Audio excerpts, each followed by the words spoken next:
జగన్మోహన్ రెడ్డి గారికి అయితే ఛాన్స్ లేకుండా చేసేశారు చంద్రబాబు నాయుడు గారు. ఛాన్స్ అంటే అధికారంలోకి వచ్చే ఛాన్స్ కాదు.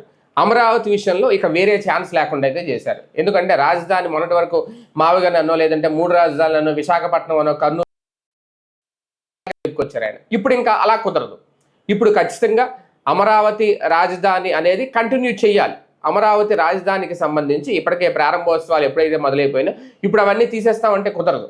అంటే అమరావతి విషయంలో ఇక రెండో ఆప్షన్ లేదు. ఒకవేళ ఈ ప్రారంభాలే జరగకుండా ఉండుంటే, రోడ్లే జరగకుండా పూర్తి అవ్వకుండా, బ్రిడ్జ్లు పూర్తి అవ్వకుండా ఇవన్నీ ఉండుంటే కనుక ఖచ్చితంగా లేట్ అయి ఉండేది. కానీ ఇప్పుడు భారీగా అక్కడ క్వాంటమ్ వాలీ లాంటివి పెద్ద పెద్ద యూనివర్సిటీలు ఇవన్నీ ఆల్రెడీ పునాదులు వేసాయి.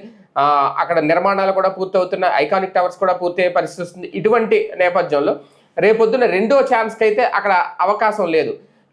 ఆయన ఒకవేళ నిజంగా అధికారంలోకి వచ్చి ముఖ్యమంత్రి అయితే పరిపాలన అనేది ఎక్కడి నుంచి అయినా చేసుకునే వెసులుబాటు మాత్రమే ముఖ్యమంత్రికి ఉంటుంది.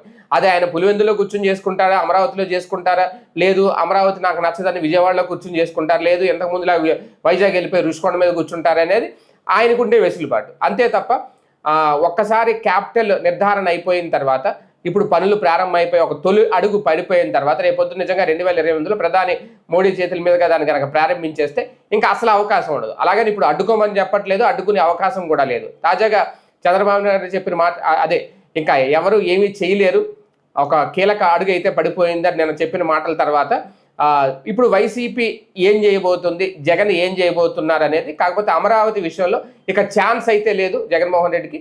ఖచ్చితంగా ఒప్పుకొని తీరాల్సిందే. భవిష్యత్తులో రాజధాని విషయంలో ఎలాంటి కమిట్మెంట్తో ముందుకెళ్తారనేది ఇంకా ఆయన చెప్పే మాటలను బట్టి, వైసీపీ తీసుకున్న నిర్ణయాన్ని బట్టి